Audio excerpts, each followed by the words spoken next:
So you clicked on this video because you want to learn how to RC charge and you're sick of losing her at the start of every raid. I'm going to be explaining everything you need to know about RC charges, as well as showing like some examples and stuff. And then if you've got any questions, you can just leave them in the comments and I'll try to answer everything. So the first thing I want to talk about before we get started really quickly is just like different types of RC charges, the different equipment builds, as well as the goal of your RC charge, what you want to try to do with her. So for different types, there's like people who run like small RC charges with like 5 invis spells and maybe a recall, maybe not. And the goal of that type of charge is mainly just to set a funnel, maybe take out a key defense or two, but mainly you're setting a funnel and then recalling her for your main army. And for this kind of RC charge, usually the build is like a rocket spear plus electro boots, and you just want to insta pop your rocket spear just to clear out some of the buildings on the side, and then the RC goes forward and kills everything. So there's that type of RC charge, and then there's also longer RC charges with like 11 or 12 invis spells. And these RC charges are meant to pretty much take out an entire section or like the entire core of a base so that the rest of your army is more of like a cleanup. And I'm going to be teaching this type of RC charge because that's the one I do, and also it's the hardest one. So if you can learn how to keep your RC alive for like 11 invis spells and take out the core of a base, you can certainly do smaller RC charges later. So if we go over to the blacksmith, the build that you want to take for like a long RC charge is electro boots and haste vial. You can do the rocket spear, but I like to go with the haste vial just because it deletes the core of a base like nothing you've ever seen before. The electro boots is absolutely mandatory, like you need to get that. If you haven't got it, you can buy it at any time for 1500 gems, or in April of 2026 there's going to be a medal event that's going to contain them for free. So you can get them in April for free, which is next month, or you can just buy them for 1500 gems. They are definitely worth buying if you've got nothing else to do with gems, and they don't take a lot of ore to invest in. You only need them like level 9 for them to be usable, which is like, you can get that really quickly. So yeah, that's enough for like the types and the build and stuff. Now I want to go into some examples of how to start an attack with RC charge. Okay, so here's an example that I just did. So you're facing up against the base. The first thing you want to look for is a key defense that you want to take out. If it's just like a normal base like this, then you just want to look for a key defense. There are some exceptions where you look for other things, but I've tried, like at Tunnel 18, I've tried RC charging to mainly take out the monolith, but I find that with my army, it's more effective to try to take out the revenge tower, just because the revenge tower kind of melts dragons. So I prioritize getting the revenge tower, and depending on the rest of your strategy, you want to take out like a key defense which just like destroys your troops. So obviously you want to try start at a place near the revenge tower, and you want to try and envision a path towards the revenge tower. So if I'm looking at this base, you've got, if I RC charge from up here where this builder hut is, I'll place her up here near the army camp. She'll go to the builder hut, then she'll go here, and then she'll go either here, and then when she's done with this compartment here, she could go either to the side or straight down. She's more likely to go straight down here, which leads straight into the revenge tower, which is nice for us. But in case she doesn't, we can always like send some rocket loons to like funnel some buildings. These buildings are pretty tucked away inside, so you can't like guarantee that you'll get it. But sometimes if there's like a defense here or something, then if that's going to mess up your RC pathing, you can just take it out quickly with rocket loons. I always bring at least 6 rocket loons just to like path my RC better near the start. But for this example, it's not really needed since there isn't buildings on the outside that could mess up my funnel. One thing you should also note before I press play is that you want to always deploy your royal champion first, and you need to do it before the timer hits 0 at the start of the match. And the reason you need this is because of your spirit fox. If you're going to be RC charging at lower town halls like 13 and stuff, then obviously this doesn't apply to you, but when you're RC charging with the spirit fox, make sure it's level 10, because this actually is important for the timings. So I placed down my royal champion. She's going for the builder hut.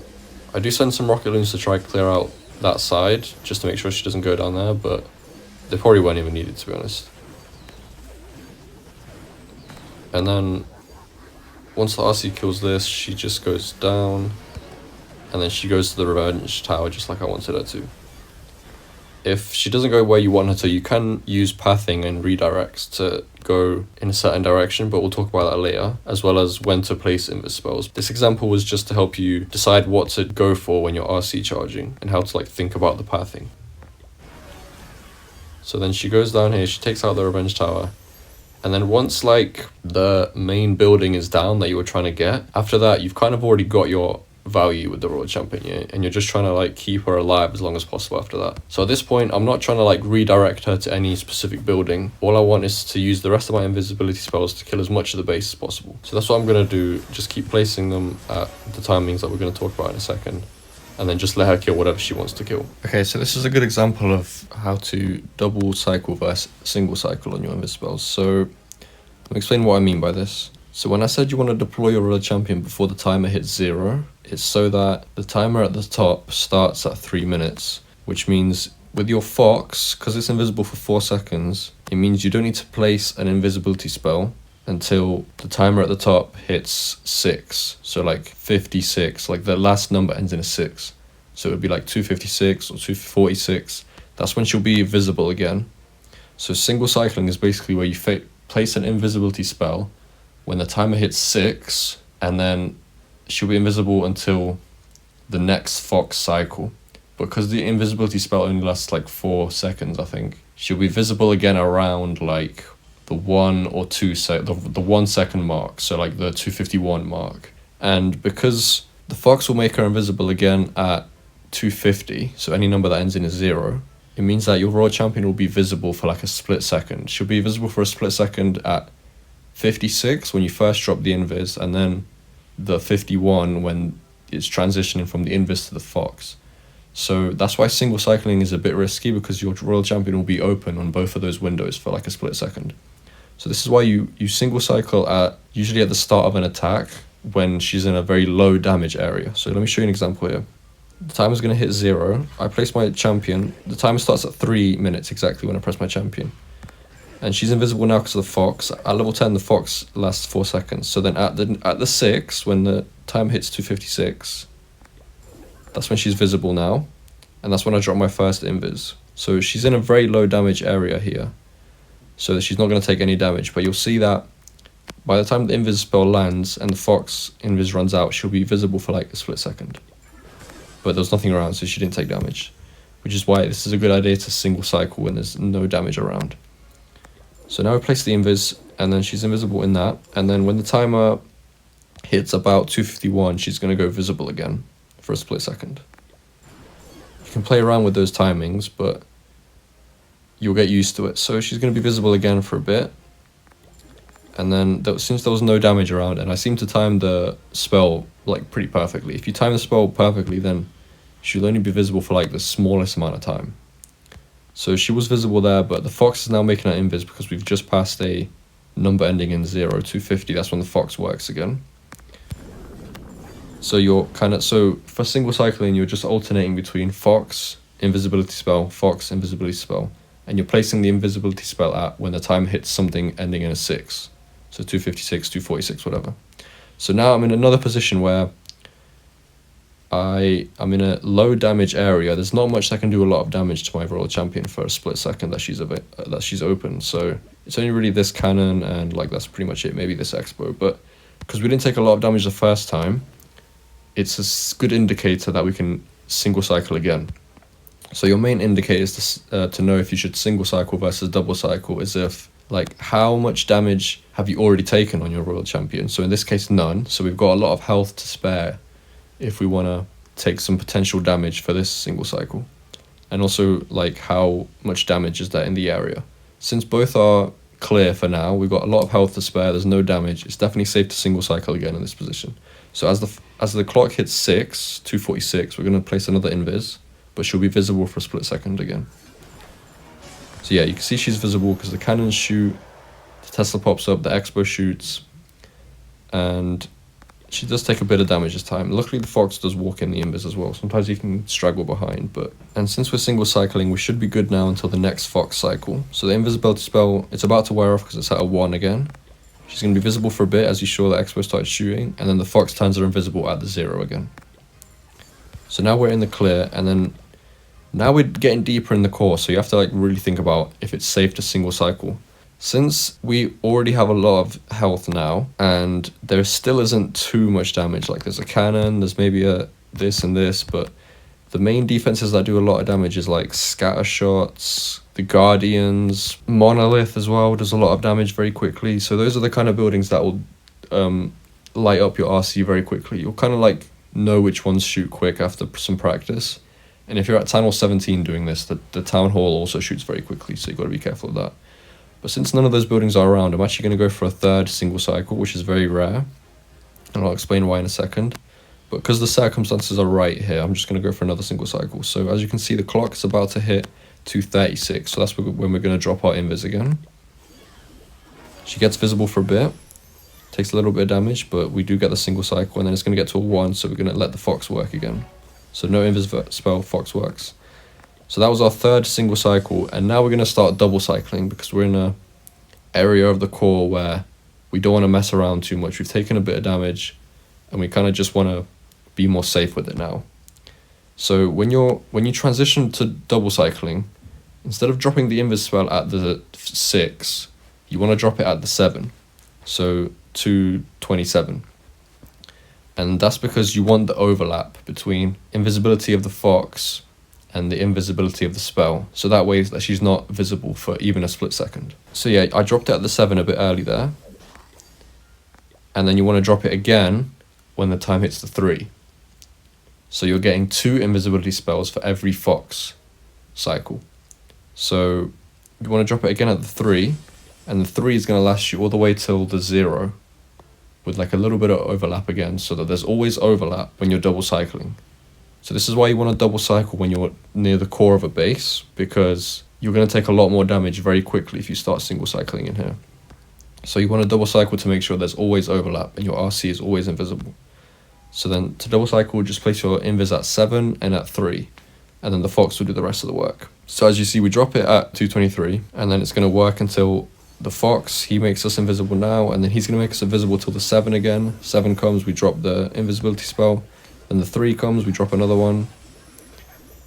And then the Fox works at 10 until the 6, but we drop at 7 to make sure she's invisible. And as you can see, with this pattern, she's never exposed ever, not for a single second.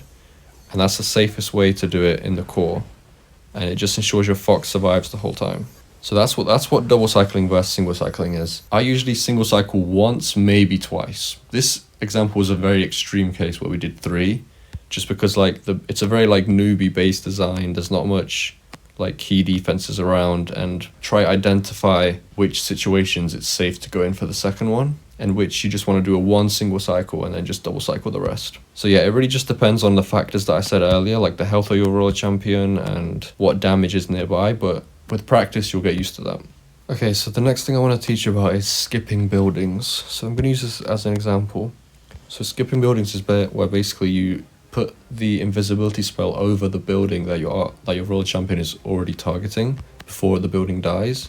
And the point of that is so that she moves on to the next building, and then that building would already die to the aura of the electro boots, so she doesn't waste more time hitting the building basically. I'm going to show you how to like do it effectively. So I'm going to place my RC here. I'm going to be single cycling at first because it's low damage. So you won't be skipping buildings with single cycle a lot. It's mainly for like double cycle. But in this position we'll probably see one here. So here's a skip where she's on the spell tower, but I placed the invisibility spell over the spell tower so that she goes to something else. This is because I know that she's going to go to the bomb tower, and while she's hitting the bomb tower, the spell tower's got enough HP so that it will probably die by the time she's killed the bomb tower and moved on. And also, if it's a poison spell tower in specifically, you kind of want to skip these more often, because if your royal champion kills the poison tower, then the poison will fall on the floor and slow your champion down. So the poison spell tower specifically you want to skip like a lot, pretty much all the time. But in this case, even if it was like a different building, I would have skipped it there, because I know she's going to the bomb tower. And you have to be careful that when you skip buildings that you want to take down, you have to make sure that your royal champion is going to go to another building which is close by, so that the aura of the electro boots can still finish off the building. Because if she runs to like a different building, let's say like the bomb tower and the air defense weren't there, and I skipped this and she went to the fire spitter, let's say these weren't there, she went here, then she wouldn't even be able to reach this with her aura boots, and then I would have skipped it and not killed it. So I skip it, she goes to the bomb tower, but she's still hitting these buildings. And then even after the bomb tower dies, she goes to the next building, she's still in range of that spell tower. So by skipping the spell tower, I've just saved her wasting ammo on it, but I've still basically killed it. So she's killing the air defense. She does go back for like the building now, but that's alright because like now we've wasted one shot on it instead of like wasting 3 or 4 at the start. And then the aura's just done the rest of it. So I invis her here. I'm being a bit sloppy on the timings here just because I'm trying to show the skipping mainly. And then now we're going to skip the fire spitter because it's low enough to that when she moves, she'll kill it with the aura boots. So she moves to the Tesla here. And then we're going to invis the town hall. She doesn't actually get the fire spitter, so you have to be careful of that. Since it's only a fire spitter, like I don't really mind. But if it's a building that you need to kill, just make sure that you're being very careful with the skipping here. So now we're on the town hall. I pop the haste vial to get rid of this quickly. And then she goes back up for the fire spitter. So sometimes when you skip buildings, she might go back for them if they don't die. But you got to be like very careful. You don't want to like end up skipping buildings that you want to kill and then she doesn't end up killing it. So now she goes to the expo. We skip the expo because we know that she's going to be in this compartment for a long time. So even if a building's got like semi-decent HP, it's alright skipping it depending on how long you know she's going to be in the area for.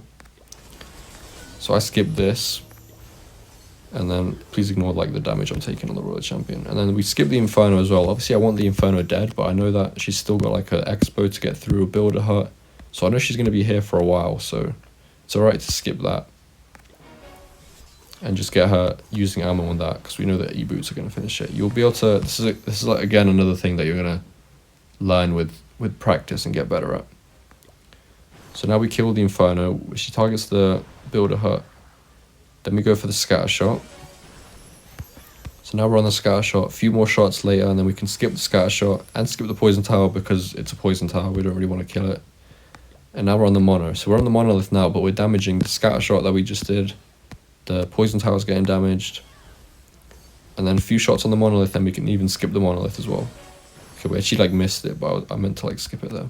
Maybe like that's alright, because she might have gone here and then failed to get it. But yeah, she does go over there. I think the aura still would have killed the monolith at this point if we did skip it, so it's alright. And then here I'm out of invis spells, so it's alright anyway. But hopefully that was like a good example of like how to skip buildings. The key things to remember about it is make sure you know that she's going to be in the area for a while. That's how you can judge how much health to leave on a building. If it's a poison spell tower, you can pretty much skip it all the time as long as you know she's not going to run off to a completely different direction. And just make sure that the building you're skipping is going to go down if you need it to go down. Okay, the next thing I'm going to talk about is when to pop your haste vial. And I run an earthquake in my CC, and I pop my earthquake at the same time as the haste vial just to damage all the buildings. The main tell for when you should earthquake and pop your ability is if you're in an area of high HP, high compact buildings. So the whole goal of that ability is to pop it when your RC is going to do the least amount of running as possible. Because if she's just like zipping all over the place in the haste vial, then you're going to start missing invisibility spells and then she's going to die. So you want to pop it when she's going to do the least amount of running as possible, which is basically going to be in a compartment where there's a lot of high HP buildings all compact together. So in this example I'm just going to play. We want to try and get this core down, obviously. So we snipe the bomb tower. Now she's got only a path to the core, and then we can pretty much haste vial like now, like really quickly, because we're in a high HP compact area and we know that she's not going to run anywhere crazy. So we know she's going to go for the monolith, the expo, this and this, and they're all kind of high HP as well as the scatter shots. So this was a good time to pop it. And yeah, then she gets through that area quicker. But the one thing about the haste vial is you want to be careful about is not popping it too early. Sometimes when you're on the edge of a base, it can be tempting to pop it when you think there's high HP buildings, but then you don't actually, it doesn't end up that way, and then she just starts running around. So it is better to generally be patient. This was a pretty early example. Like I would say I popped that pretty early compared to how most attacks should go. So I'm going to show you another example. But I just wanted to show that example to make sure that You want to also, you don't want to just wait on it too late, because you want to make sure that you pop it when you get value, but a lot of the time that value is going to come later than you think. If you're attacking a Town Hall 17, a good way to pop it is just whenever she's on the Town Hall, because the Town Hall's got a lot of HP. But you can see in this example, obviously I'm going for this like dense core, and there's a lot of high HP buildings, so like the Fire Spitter, Scattershot, this, and everything. So that's going to be a good time to pop it when I can get there. And it's basically whenever you're like in the core, or like in the heart of the base that you want to try get to, because then you can just get through it quicker. Here I dropped my Earthquake, and I actually missed my Royal Champion ability. I was supposed to press it here at the same time as my Earthquake. I pretty much always drop them both together, so the Earthquake and the ability. But I guess I just like missed, and then the Royal Champion ability didn't pop. But I noticed about now, and then I popped it a bit late. But like, you get the point, because she's not doing a lot of running here. She's doing a lot of hitting on one target. So that's how you know it's a good time to pop. Because if she's running around, you're going to mess up your invisibility spell timings. Okay, this is going to be a really good example of how I use the Ice Block. So the Ice Block is in my army purely for invisibility spell towers. So we've got 2 invisibility spell towers here, and they're obviously covering like key defenses. So like this compartment, if you want to go for it, or even this compartment. So I'm going to go towards the Revenge Tower, but the point of the Ice Block is obviously when you RC charge towards an invisibility spell tower, as soon as she hits something in the tower, it's just going to turn everything invisible. So the point of your Ice Block is you Ice Block your Royal Champion when the invisibility sets off, so that she stays in that position, and then it obviously goes uninvis, and then you can just, then your champion will un-Ice Block. It just keeps her in that position, so that I'll show you here very quickly. So look, she's on the Expo. The Expo's in the invis, so this is going to pop the invis tower. But instead of wanting her to run off away somewhere else, we want to still get this compartment. So we're going to Ice Block her when the tower pops. That way she's not moving anywhere. She obviously can get hit while she's Ice Blocked unless she's under an invis, but she won't take any damage, so it's alright. You just have to make sure that you place your invis before the Ice Block runs out. So she's also taking loads of damage here. I invis again, getting ready for the Ice Block to unfreeze, but obviously it was a bit early, but that's going to happen a lot. Like, it's probably better to be a bit early than like risk it. Because if you're like a split second late, she's going to die. So now she's invis again. She's un-Ice Blocked, and now she can kill everything in the invisibility spell tower. So that's how you want to use Ice Block.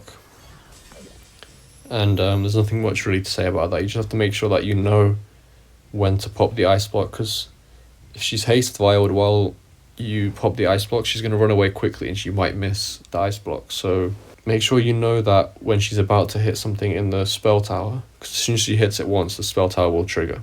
Okay, I'm actually going to show you my war attack for this last thing I want to explain, and it's probably the most important thing, so hats off to you if you stayed this long, because you're about to learn something very key, and this is going to be about pathing and redirects.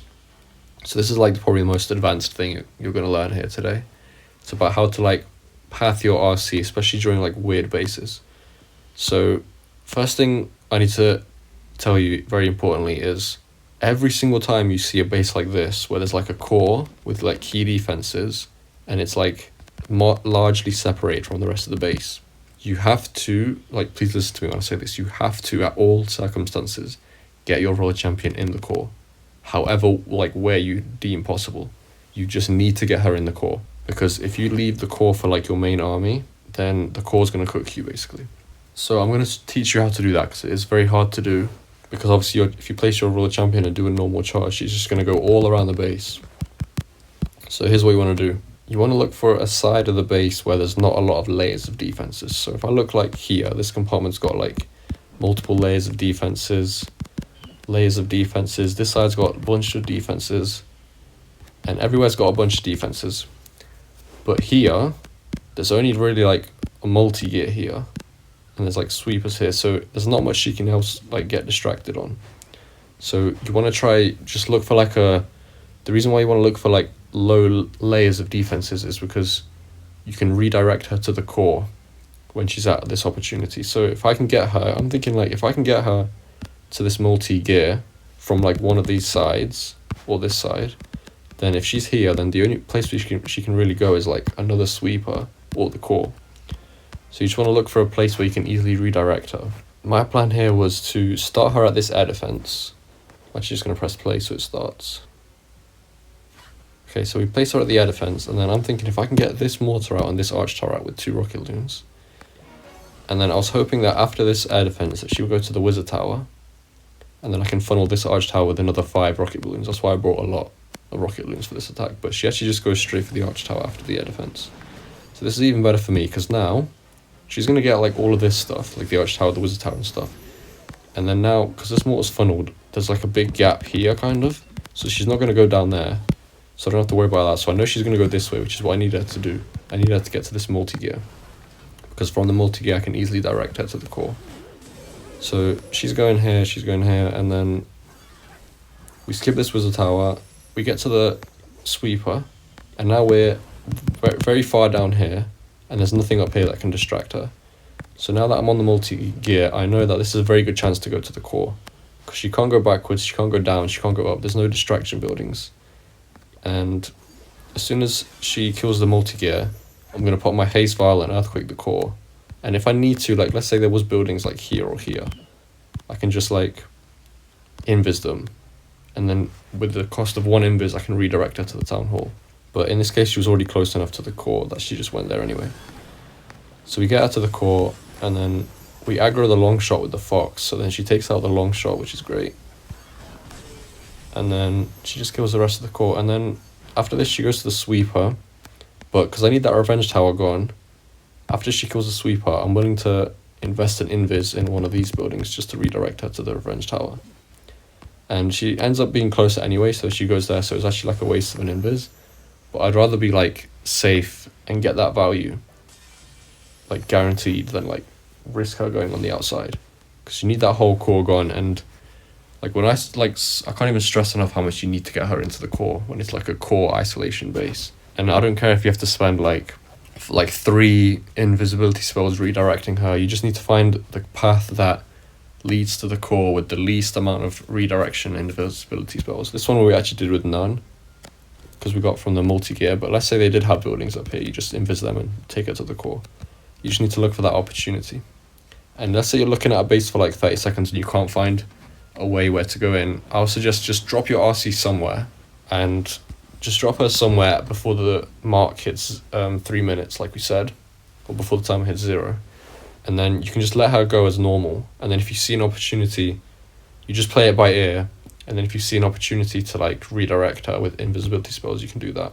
But it's just important that you get to the middle. And then after this revenge tower goes down, she's kind of already got the value I need, so I'm just kind of trying to keep her alive and get as much more value as I can. But that was like a really good RC charge, because we got the whole core, the long shot, and then we even get some of this back end as well.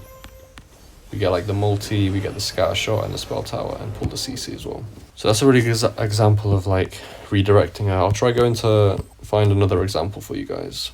Okay, this is perfect. Actually, I might just use this. He is a bit rushed, but the principles will apply. We've got an isolated core with like stuff we need to kill, and then we've also got invis. We can use the ice block strategy as well. So I'm just trying to look at an entrance. It's kind of similar to my base, so I kind of already have a decent idea how to hit this. But I'm going to go from the top here, because if you look at like this compartment with the monolith and the wizard tower, there's not a whole lot that can like distract my RC. So just going to be single cycling here. Try to get her as much into the stuff as we can. And then I'm actually going to just do it now. Yep, perfect. She goes where we want her to. And then we can ice block. Perfect. That triggers the core. And then just invis her, and then she should just kill the rest of the core. So yeah, that was a really good example there, where we used 2 redirects to get her into the core, and then ice blocked her as soon as she got into the core, and then she kills the revenge tower just on leaving as well. So that's like literally a perfect example of what to do. We identified the opportunity where she was on like there was like a expo right here or something.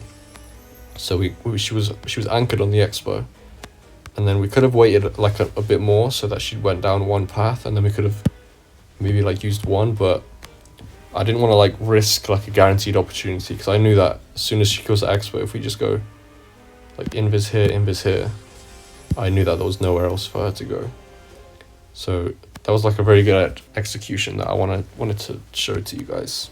So that's basically how you have to deal with those kind of bases. And then from here, it's like the base will just be crushed if you want it to be. So yeah, that was a nice little live example to end off the video. I hope you guys learned a lot about that RC charges today. And if there's any more questions that I didn't answer, just ask in the comment section and I'll try answer it for you guys.